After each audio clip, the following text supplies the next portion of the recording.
next block, which is block number 4, which is about development during preschool years.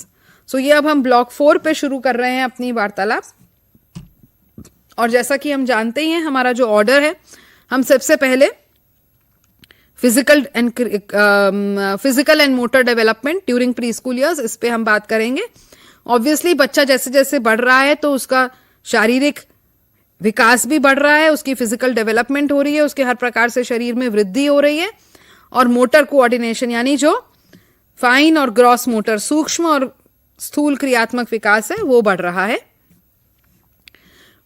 Pre school years में भी बच्चे बढ़ ही रहे हैं, परंतु इन्फेंसी और टॉडलरहुड के मुकाबले में इस समय जो ग्रोथ का जो रेट है, जो ग्रोथ का दर है, वो थोड़ा कम है। परंतु पूरी जिंदगी की तुलना में देखें तो अभी भी ग्रोथ का दर जो है बहुत तेज है, बहुत तीव्र गति से हर क्षेत्र में ग्रोथ हो रही है।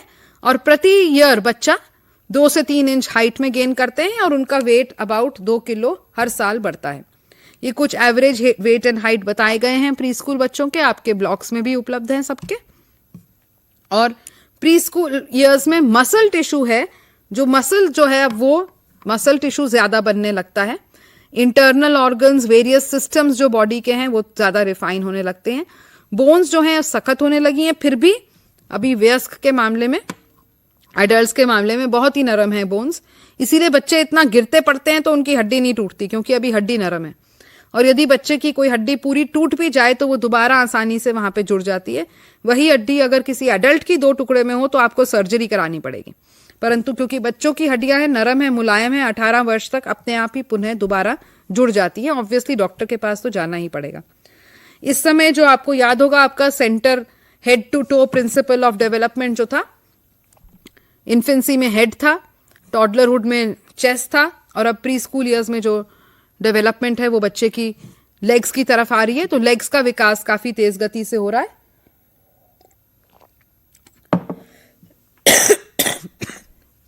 और इस समय बच्चे के जो लेग्स हैं वो about half her body length को अकाउंट करते हैं, यानी हमारे जो व्यक्ति की आधी लंबाई है वो लेग्स के कारण होती है। और इस समय वो प्रोपोर्शन जो है प्री स्कूल ईयर्स में वो बच्चे पा चुके हैं। ब्रेन निरंतर बढ़ रहा है पहले 6 वर्षों में, और 6 वर्ष का होते होते बच्चे का ब्रेन लगभग 90% ऑफ द एडल्ट वेट है। जैसा पहले बता चुकी हूं, ब्रेन के बढ़ने का मेन कारण है बच्चे को इंटरेस्टिंग और एनरिचिंग एक्सपीरियंसेस, जिसके कारण जो उसके नर्व सेल्स हैं उनके बीच में कनेक्शन बनेगा। जितने ज्यादा कनेक्टेड होंगे नर्व सेल्स, उतना ज्यादा ब्रेन ग्रोथ है। क्योंकि ब्रेन ग्रोथ हो रहा है, इसलिए बच्चे की मूवमेंट्स के ऊपर कंट्रोल भी बेटर हो पा रहा है। और हर चीज को, पेंसिल को पकड़ने की या कैंची से काटने की या मोती में धागा पिरोने की गतिविधियां बच्चे अब और बेहतर रूप से कर पा रहे हैं। Because of the developing brain there is greater control on the fine motor, the hands and the fingers. Also जो सेंटर टू पेरिफेरी जो आपका डायरेक्शन ऑफ डेवलपमेंट था, प्री स्कूल ईयर्स 6 वर्ष का होने लगा है बच्चा, तो ऑब्वियसली फिंगर के ऊपर कंट्रोल जो है वो काफी अच्छा आ जाएगा। बच्चों को pre schoolers are far sighted, यानी उनको दूर की चीज जो है ज्यादा इजीली नजर आती है। And their eyes are fully developed by the time they are 8 years of age. इसीलिए जो उनके लिए रीडिंग मटेरियल है वो लंबा और लार्ज और बोल्ड लेटरिंग में होना चाहिए, क्योंकि उनकी जो अभी रीडिंग वाला जो आंख का एडजस्टमेंट है वो इतना बेहतर अभी नहीं हुआ है। तो जो बच्चों के लिए छोटी छोटी स्टोरी बुक्स होती हैं वो आपने देखा ही है, बोल्ड और कम स्पेस, कम अक्षर, बड़े बड़े अक्षर दूर दूर लिखे होते हैं। मस्कुलर डेवलपमेंट हो रहा है, muscles are becoming thicker, stronger, body movements are becoming more efficient. बच्चे का जो बेबी फैट लुक है वो अब हट रहा है। मसल्स एब्डोमेन के अराउंड थोड़े और सख्त हो रहे हैं, और बेबी लाइक जो उसका फैट था आर्म्स पे, लेग्स पे, वो अब खत्म होता जा रहा है। बच्चा लंबाई की तरफ जा रहा है। और जो चेंजेस हैं ये सब इसके कारण बच्चे का जो बैलेंस है और पोस्चर जो है वो और इम्प्रूव्ड है। इसलिए वॉकिंग जो है बहुत काफी कंट्रोल्ड हो चुकी है, और आगे आगे बच्चे का जो रनिंग है वो भी बहुत कंट्रोल में, वो भागना दौड़ना कर सकता है। टॉडलर की जो वॉकिंग थी, अचानक झटके से चलना, झटके से रुकना, ये सब चीजें अब प्री स्कूल ईयर्स में ज्यादा स्मूथ हो रही हैं। लंग्स का एक्सपैंड और कॉन्ट्रैक्ट होना ज्यादा एफिशिएंट हो गया है, इससे जो बच्चे की ब्रीदिंग है वो थोड़ी स्लोअर हो गई है और डीप हो गई है। टॉडलर का जो सांस होता है वो हम देखते हैं कैसे ही लगता है, इतनी जल्दी जल्दी तेज श्वास आता है, जल्दी जल्दी ऐसे लगता है सांस गया निकला। प्री स्कूलर का सांस जो है थोड़ा ठहर के निकलता है. Heart beat also, heart is an organ is developing, heartbeat is becoming slower and more steady, and because of this अब बच्चा ज्यादा उछल कूद मचा सकता है. ग्रॉस मोटर स्किल्स हमने बात की थी कि जबकि टॉडलर 3 साल तक होते होते बच्चा ऊपर तो चढ़ पाता है एक पैर के बाद दूसरा पैर रखते हुए, पर उतरते समय वो अभी एक सीढ़ी पे दोनों पैर ही रखते हैं और रेलिंग भी पकड़ते हैं. धीरे धीरे 4 वर्ष का होते होते बच्चे एक पैर एक सीढ़ी पे रखते हुए उतर भी सकते हैं, और जब वो इससे पूरी तरह कॉन्फिडेंट हो जाते हैं तो कई नए तरीके निकालते हैं सीढ़ी से उतरते हैं कि कभी 2 सीढ़ी का छलांग मार के, कभी 1 सीढ़ी का छलांग मार के, जैसा वो चाहें. तो ये सब बच्चे की बढ़ती हुई फिजिकल डेवलपमेंट हमें दिखा रहा है. 5 वर्ष का होते होते उनकी रनिंग भी बहुत कंट्रोल में हो जाती है. वो जहां चाहे रुक सकते हैं, जब चाहे भागते भागते अपनी डायरेक्शन बदल सकते हैं, अचानक रुक सकते हैं, अचानक शुरू कर सकते हैं दौड़ना, और उनका रनिंग का जो लेंथ है वो भी इंक्रीज होता है. जंपिंग में क्या इंप्रूवमेंट है? टॉडलर जब जंप करता था तो बस अचानक ही अपने पूरे शरीर के साथ ही जंप कर देता था. अब जो बच्चा जब जंप कर रहा है तो थोड़ा सा झुक के जंप कर रहा है, जो कि एक्चुअल झुकिंग का तरीका है, और अपनी आर्म्स के सहारे अपने आप को आगे को फेंकते हुए जंप कर रहा है. नीज बेंड कर रहा है, जिसका फायदा ये है कि जब आप जंप करके नीचे उतरते हैं तो आपके नीज को झटका नहीं लगता है. टॉडलर जो था वो सीधे के सीधे ही नीचे जंप कर रहा था.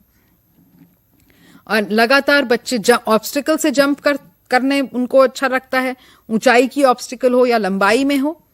हॉपिंग यानी एक टांग पे उछलना अब वो कर पाते हैं और अपने को बैलेंस कर पाते हैं ऐसा करने के लिए.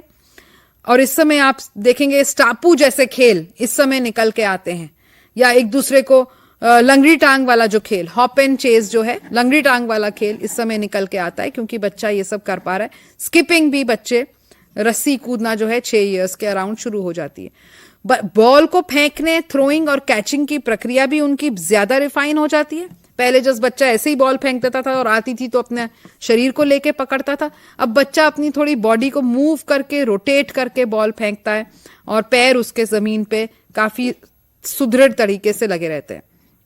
इसी तरीके से बॉल को पकड़ने की भी जो उसकी प्रक्रिया है वो मच बेटर होती है, और अब वो शरीर के सहारे बॉल नहीं पकड़ता है, अपने दोनों हाथों में शरीर से थोड़ा दूर ही बॉल को पकड़ सकता है, एंटिसिपेट कर सकता है बॉल किस तरफ आएगी और कहाँ पे उसको जाना है. तो क्योंकि बच्चे की इतनी फिजिकल स्किल बढ़ रही है, इसलिए वो जानबूझ के डेलिबरेटली मुश्किल तरीके से काम करने के तरीके ढूंढते हैं, जस्ट अपने आप को एक नया चैलेंज देने के लिए. तो इस बात को हमें इसके लिए प्रति संवेदनशील रहना है. फाइन मोटर स्किल्स में स्क्रिबलिंग उनकी हमने बात करी थी. स्क्रिबलिंग पहले छोटा बच्चा केवल आड़ी तिरछी लाइनें कर रहा था. पहले वो चीज को उसके पकड़ने का भी तरीका था कि पूरी अपनी मुट्ठी में पेंसिल पकड़ लेता था. अब जो बच्चा है वो अपनी पहली उंगली और थंब के बीच में पेंसिल पकड़ता है. अब उसकी स्क्रिबलिंग में आप सर्कल देख सकते हैं, लंबी लाइनें देख सकते हैं, horizontal, cross, square, triangle, diamond, इस प्रकार के फॉर्म्स आप देख सकते हैं. और केवल अब बच्चा लाइनें ही नहीं खींच रहा है, हम बच्चे के लिए उन लाइनों का कुछ मतलब है. जैसे कि मैंने पहले भी कहा था, हो सकता है हमें ना समझ आए, परंतु बच्चे से हम पूछेंगे तो वो बताएगा उसने क्या बनाया है. 5 वर्ष का होते होते उनकी ड्राइंग में आप पीपल, लोगों की, एनिमल्स या ट्रीज की आप देख सकते हैं, और धीरे धीरे एक आदमी का चेहरा भी उनकी ड्राइंग में आ जाता है, जिसमें वो एक सिर के लिए एक गोल और पैरों के लिए 2 लंबी लाइनें, हाथों के लिए 2 लंबी लाइनें. आप अक्सर अगर देखें बच्चों की ड्राइंग, तो बच्चों की ड्राइंग के प्रति हम थोड़ा रिस्पेक्ट दिखाएं, क्योंकि जो बच्चे की ड्राइंग है वो असल में उसकी बुद्धि को दर्शा रही है, केवल कागज पे कुछ काली पीली लाइनें ही उसने नहीं करी हैं. सिजर्स को यूज करके बच्चे कटिंग भी कर सकते हैं, सिजर्स ब्लंट हो. समय हमारा खत्म होता जा रहा है और इसी समय पे मैं ये वाला ब्लॉक भी खत्म करूंगी, क्योंकि आगे की जो बात है इस यूनिट में वो न्यूट्रिशन के ऊपर है.